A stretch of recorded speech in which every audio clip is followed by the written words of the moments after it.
Okay, we are back to talk about Lady in the Lake, episode 6. I Know Who Killed Cleo Johnson. We finally get a short title on one of our episodes here, finally. This episode, written by the partnership of Sheila Wilson and Alma Harrell. Alma Harrell also directed this episode, as she has for every episode of the season. At episode 6, Maddie is recovering in the hospital after the end of the last episode when Stefan's mother stabbed her before taking her own life. Because this hospital apparently only prescribes LSD to its patients, Maddie starts having various vivid dreams and visions. These visions include giving birth to a baby that Cleo steals. She's walking through a flooded hospital. There's a Thomas Crown affair-like meeting with dozens of women in blue coats in a big room. Maddie sees herself floating dead in a lake. She sees herself dancing to a song, Me and My Shadow. She sees her own funeral. She sees a crowd of people gathering around cheering on Cleo while the impossible dream plays. Just some of the visions and dreams she has while she's in the hospital. Also, in a flashback, Maddie and Alan confront each other about the relationship Maddie has with Hal. Alan doesn't understand why Maddie would be in love with his dad but not be intimate with him. So they do end up having sex, which raises the possibility that Alan may be Seth's father. Reggie, meanwhile, in the search for Cleo's murderer, frames Slappy, and Slappy is arrested for that murder. Reggie does feel bad about this and tries to give Teddy, Cleo's son, some money, some groceries. Officer Platt is investigating this still, visits Shell and Reggie, interrogates them about Cleo's murder, but Shell turns it into a conversation about how black men need to be helping one another instead of accusing them and pointing fingers at one another, these things like murder. During the middle of a Baltimore White Power rally with the NSRP, Officer Platt is asked to go visit Captain Stassi and Captain Bosco. Bosco confronts Platt about the black community always trying to be the victim. He knows about the affair between Maddie and Officer Platt. Once he reveals this, he threatens to put Maddie in jail and threatens to get Platt fired. At the end of the episode, Maddie appears to be waking up in the hospital from her dreams, from her visions, and she sees a cleaning lady that's working in her hospital room. That cleaning lady turns out to be Cleo Johnson. And she's come to talk to Maddie to find something specific out that she needs help with. Is this a vision? Is this reality? We've been talking about this for weeks. What do you make of it? Well, that's probably the most interesting question we're left with. Right. I don't know. We're not going to talk about it for weeks because next week I expect we'll find out. We've But been speculating for weeks about this death or potential death. yeah, it's funny because we've put it out there as a possibility, like maybe Cleo isn't really dead, and we haven't endorsed that. To be clear, we haven't endorsed that. Right. There have been some fine people in our YouTube comments. Thanks for listening. Thanks for making comments who have they've seemed to take it a step further than we have. Where people have commented like, "Yes, I believe that she is not dead," stuff like that. Yeah. Maybe it's very interesting how. Let's circle back around to that and talk about the visions or dreams a bit. Yeah. And um, I don't know if you have any particular thoughts about their content.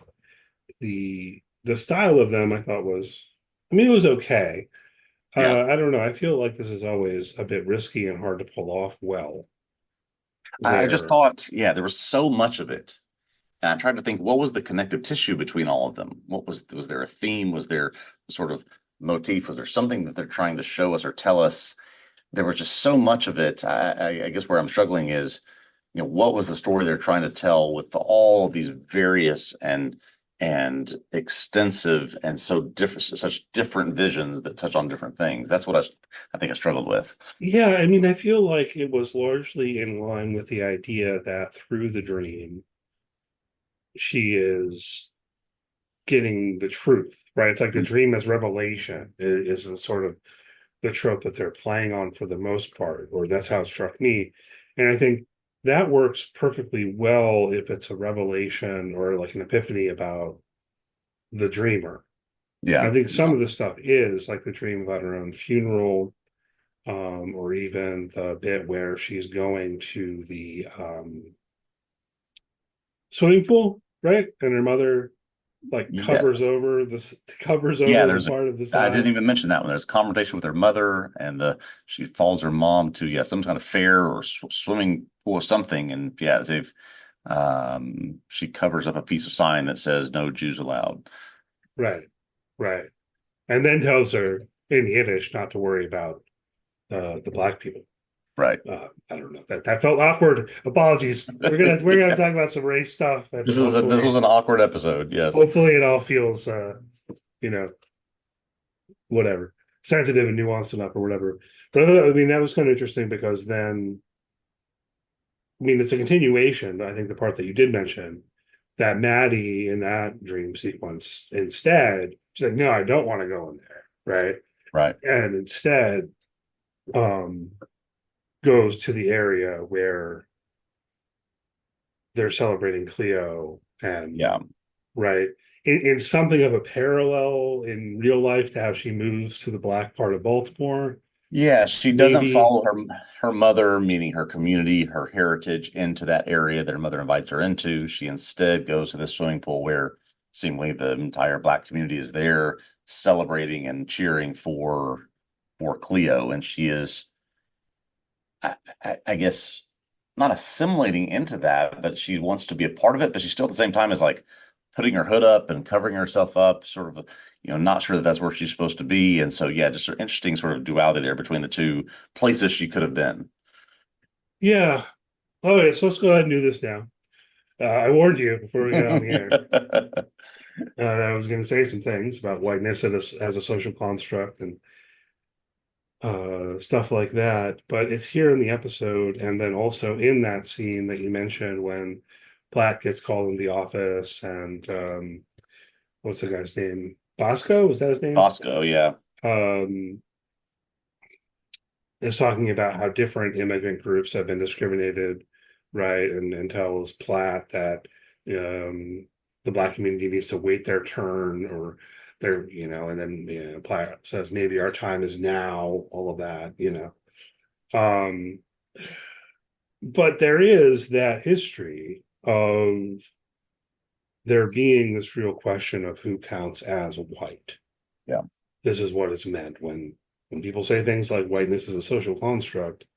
This is what is meant, right? That there is this history of Italian immigrants not counting, German immigrants not counting, Irish immigrants, Polish immigrants, and Hmm. most particularly in relation to the show here, um, the Jewish community, right? Yes. Yes. So in the dream sequence, I think it's of some significance, right? How Maddie's mother is covering up the part of the sign that is forbidding Jews from using the swimming pool. I think that's Hmm. what it is. That I think fairly directly symbolizes that assimilation of Jewish identity into whiteness Yeah. socially. And of course, that's not. I don't want to suggest that that's anyway the end of the story. Right. As though Right. there's no longer any anti-Semitism. Of course there is, and so on and so forth. Um, but I think that's what's being symbolized there. And one thing we could think about at this level of symbolism then in that dream is Maddie almost seems to be projecting that, or she's not so interested in that, but rather what? How do we put that? I don't know. But it's there is a parallel with what's happening in the real world, the waking world, right? Yeah. Insofar as she leaves her family, she goes to the bottom, she's had this affair with Platt, and so on and so forth, right? Yeah. So then it gets to part of the question is how she views herself authentically. I don't know if Yeah. that's fully I, resolved.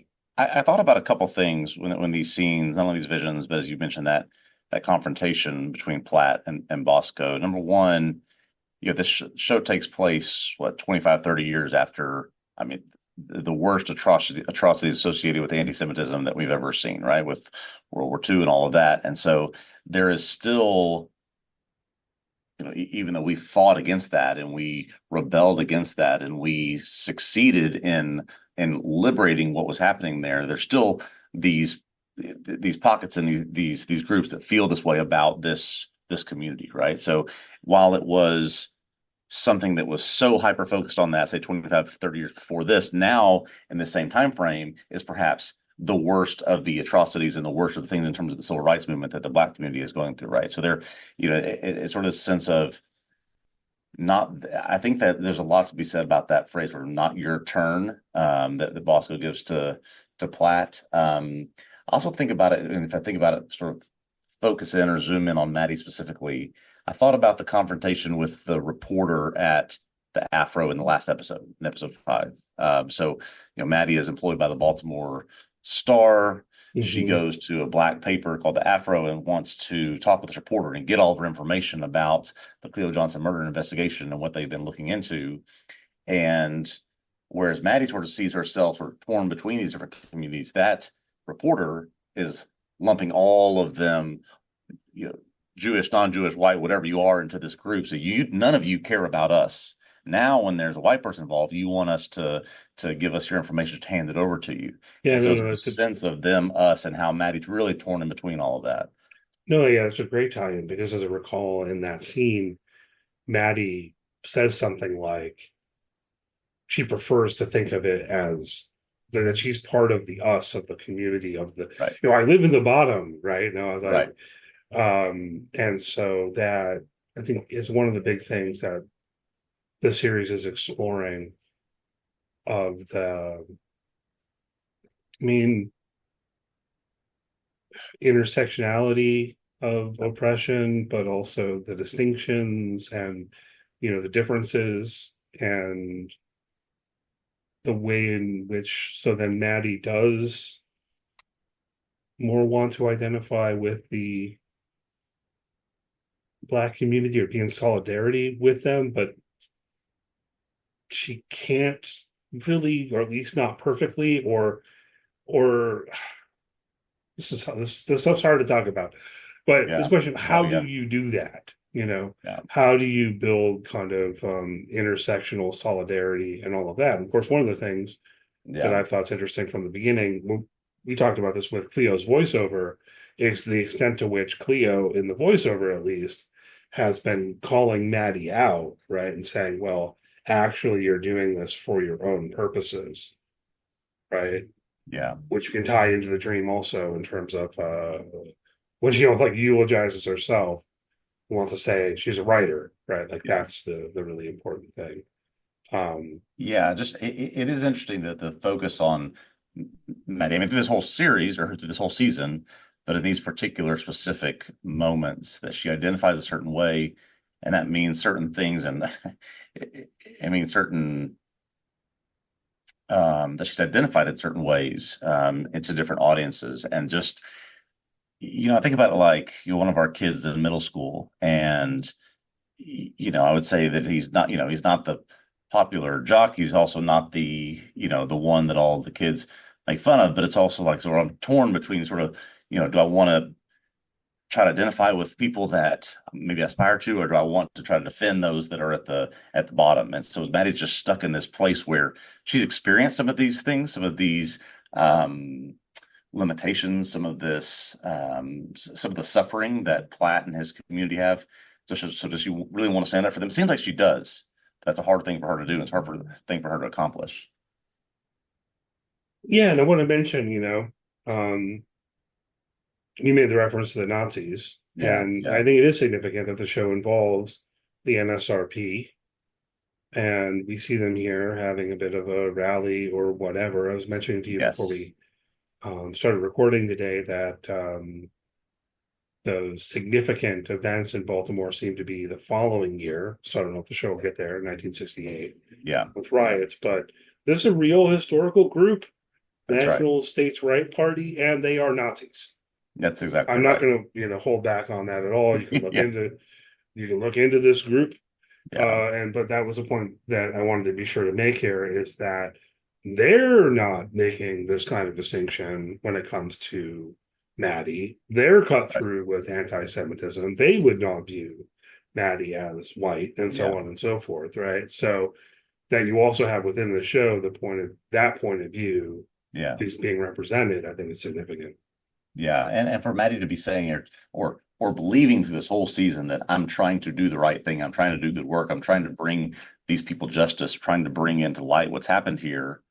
Um, she doesn't really have or seem even within her own nuclear family, she doesn't have a place where she fits, it seems, right now. Right. The NSRP would say she's a certain thing, the Black community would say she's a certain thing, a certain thing way her immediate family says that she's been doing certain things. Her various members of her Jewish community have almost ostracized her because of leaving the family and not participating in certain practices. So she's sort of stuck in this limbo of not being a part of this, still trying to do the right thing.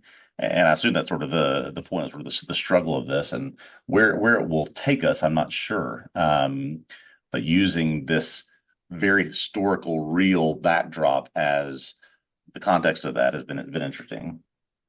Yeah, indeed. And I do expect that, when it comes down to it, I'm really tempted to say when it comes down to it, that this is what the show is about, Yes, right? absolutely. I don't know if anyone listening might feel like, why are we spending so much time on this? I think this is what the show is about. Yeah, yeah, Is it also a murder mystery? Sure, you yeah. know, but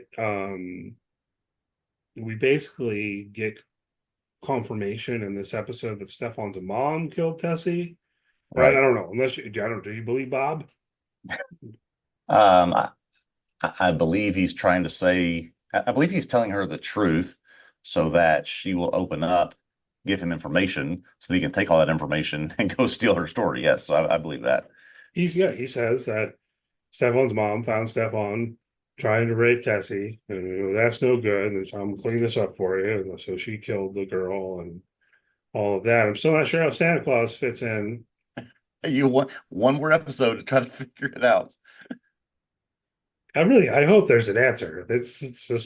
It's a striking, weird scene there in the first episode, and then they haven't tied it back in. What's going on with Santa Claus and the I seahorse? know. The seahorse was in the name of the episode, right? I'm not, you know. It would, yeah, to, again, I guess we can never say that sort of the bow has been tied up in this show from what we've seen so far, but to seemingly say, okay, we have clarity on what happened, specifically what happened to Tessie, and then to have that scene not explained, yeah, be tough beat, I guess. I don't know. It might be going in that direction then, because I mean, what Bob says, it makes sense that this is Yeah. would be what had occurred. You um, that Stefan's mom found him with Tessie, and then she actually killed Tessie, and So this was that my would question with that. How does he know that? Or how do they, if she killed herself and she did not confess that to Maddie, how do they know that? doesn't he say that Stefan told him? That Stefan just says so. The guy who's been convicted of murder, who has every incentive to say somebody else did it, tells them that his Hmm. mom did it. I have to I revisit don't know. exactly what he says in that scene. So okay, fair enough. We don't have to believe him. Yeah, I don't. I mean, You I just don't know, know. maybe that's just become the police's working theory to make sense of why this woman killed herself. And well, no, Bob says they matched the tissue samples under Tessie's nails to Stefan's mother. This in terms of blood type. Yeah, maybe that. Yeah, you're right. I need to I guess revisit we that, don't but I think know. you're right. Yeah, I guess yeah. we They did can't say be something under the nail. absolutely sure. Yes, yes. I don't think they had DNA testing in 1967. No, there was, but they could match blood So types, but no DNA. Not no, yeah, not no until DNA. OJ. Um, so yeah, I mean, there's some loose ends there. Um, and of course, then there's the other big question about Cleo, Yeah, so okay, so which I've read some different recaps and reviews of this episode, several that I could get my hands on before we recorded here. There's some people that are saying definitively that this shows she is alive, Maddie's seeing the actual person. I just, and maybe that's sort of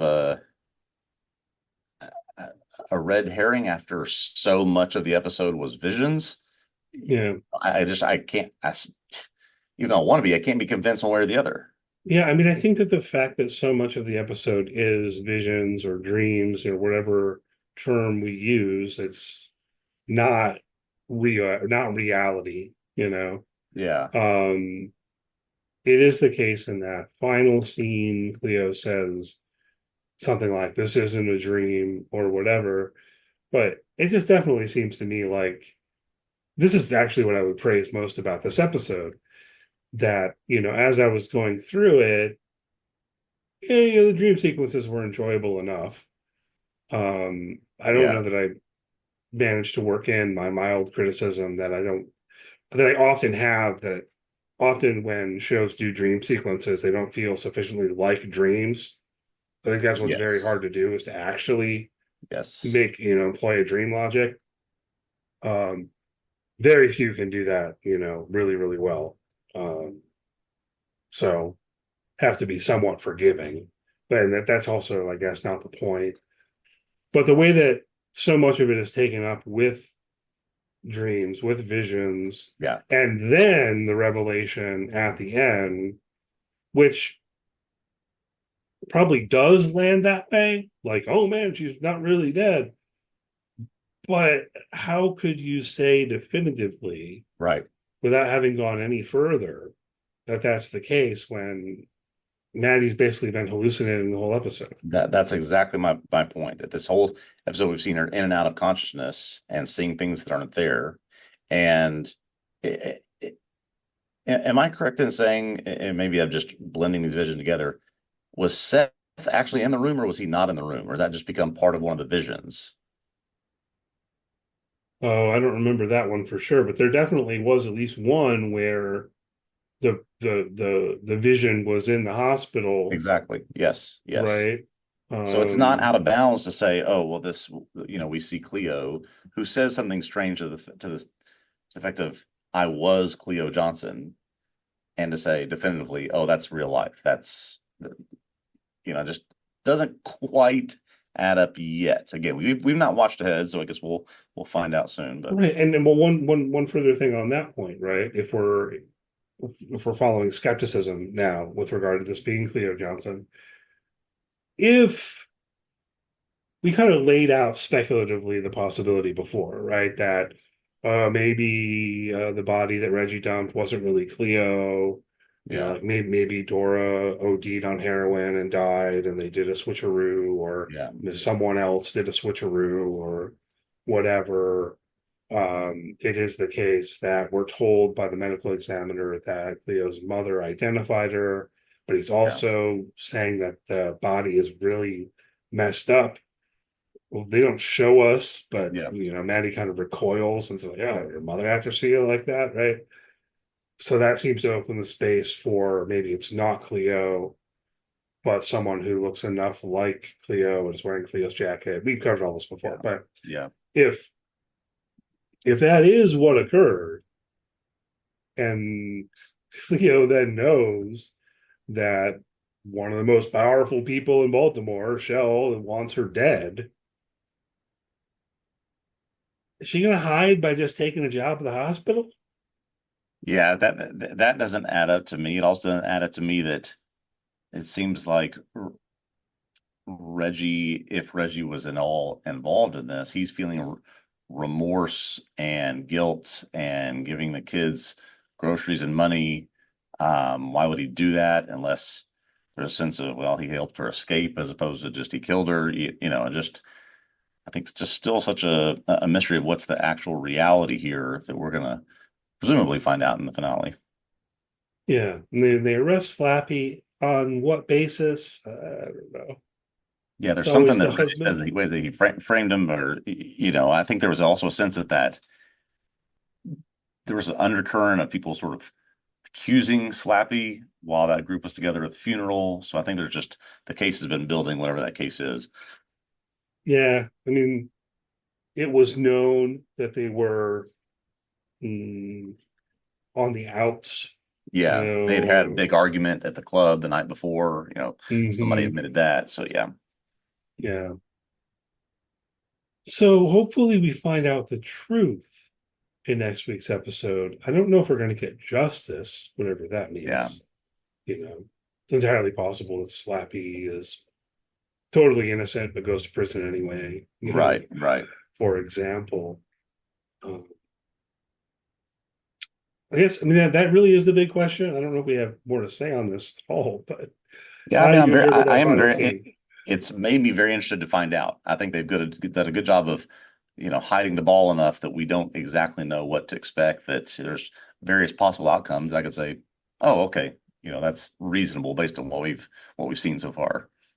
Yeah, I'm definitely excited to watch the finale. Yeah. Answer the question. What is she? Yeah, Is Cleo still exactly. alive? You know? Um, you mentioned the lingering question about who Seth's father is. We have that flashback in this episode. Alan says that his father, Hal, had other girls and so on and so forth. Almost the most striking thing to me was that they didn't tell us what year this was happening in, at least not that I noticed. I don't think I missed it. No, I went back and checked on this. No year that flashed up like we've seen in several other episodes and some of the flashbacks. Yeah. I No mean, year I on guess, this, but presumably after the the abortion that we talked about, maybe even a year or two after the abortion that we talked yeah. about last week. I think it's pretty clearly after all of the other flashbacks we have seen. Yes, yes, But I think that, uh, and I think that Maddie's already married to Milton, and that's I agree. said. I agree. They are either together or married, and this is not a time where Maddie is in any kind of relationship with Hal or Alan. Runs into Alan. Alan confronts her about the fact that he knew or now knows. They, whatever leap in logic you want to make, that they get intimate after this conversation, and then she becomes pregnant, and then she has to either say that it's Milton's or seal the deal with Milton to get married and cover that up. Yeah, something like that. Yeah. This all potentially undermines my ongoing theory that she only hooked up with Milton to provide cover for her pregnancy. But so okay, maybe that's not what happened. Yeah. Um, I don't know. I'm not trying to be too critical, but I feel like maybe I'm missing it. Maybe there is some significance to how these flashbacks tie into things that's not landing for me. Yeah, I wonder if there's one flashback that we're going to see that ties more of it together. They've been, as we've discussed, out of order. They seem to kind of connect some dots with this one we got this week, but I think I would be surprised if there are a couple more. Yeah. I mean, it's providing depth and characterization for Maddie, Yeah. I suppose. It's just, Yeah. um, yeah, I don't know. I'm at risk of complaining. I just don't quite know why it has to be such a mystery. Exactly. Exactly. Yeah. Um, There's already so one or two significant mysteries we're trying to solve. What is the point of hiding that as well? yeah, we keep getting hung up every week. We're talking about, oh, and then let's hit on who Seth's father really is Ex- biologically. And Exactly. I'm just Yeah. not sure why that has to be a mystery. Maybe there are reasons we don't know yet. Maybe it'll become clearer Yeah. in the finale next week. Um, looking at our notes, anything else we need to talk about here? I think we've hit on What's going what on? we had. We have one episode left. We know that will air next Friday, and it is called My Story. Whose story? Exactly. Cleo's story. Leo has to be. Has to Yeah, be. I think. Well, We've but then we've that indicates, that okay, maybe she is actually yeah. alive, and so on and so forth. We This is one of those things where that's it's going to turn out that she's alive, right? But see, what's going to be frustrating is there are going to be all these people in the world, like you were already referring to some of them, who are like claiming that it is obvious and completely confirmed by the end yeah. of episode 6, and it's not, right? And we're Right. attentive enough to the details and the flow of the episode, and there's the ambiguity, and it's not perfectly clear, and so it'll end up being, and I don't know this, but I'm just imagining it'll end up being, no, she is alive, and then people will be saying we're wrong to question it or something, and Yeah, yeah, exactly. it's No, still I think clear. We I think that they purposefully are keeping blinders on so that we don't know. I think that's the goal right now. Yeah. All right, so looking forward to the finale here. We'll be back next week to talk about it as per usual, along with our usual news and notes in the first part of the podcast. Hopefully people check that out. If you enjoyed the podcast, please do leave a good rating and review. Um, like and subscribe on YouTube. If you're watching on YouTube, give that thumbs up, subscribe to the channel. Really appreciate it. Check out tvobsessive.com and follow the site on social media. Look for TV Obsessive on X, Facebook, what else? Threads, Blue Sky, Instagram. I think that's it. Um, and yeah, we'll see you next week. All right. Look forward to seeing you then for the finale.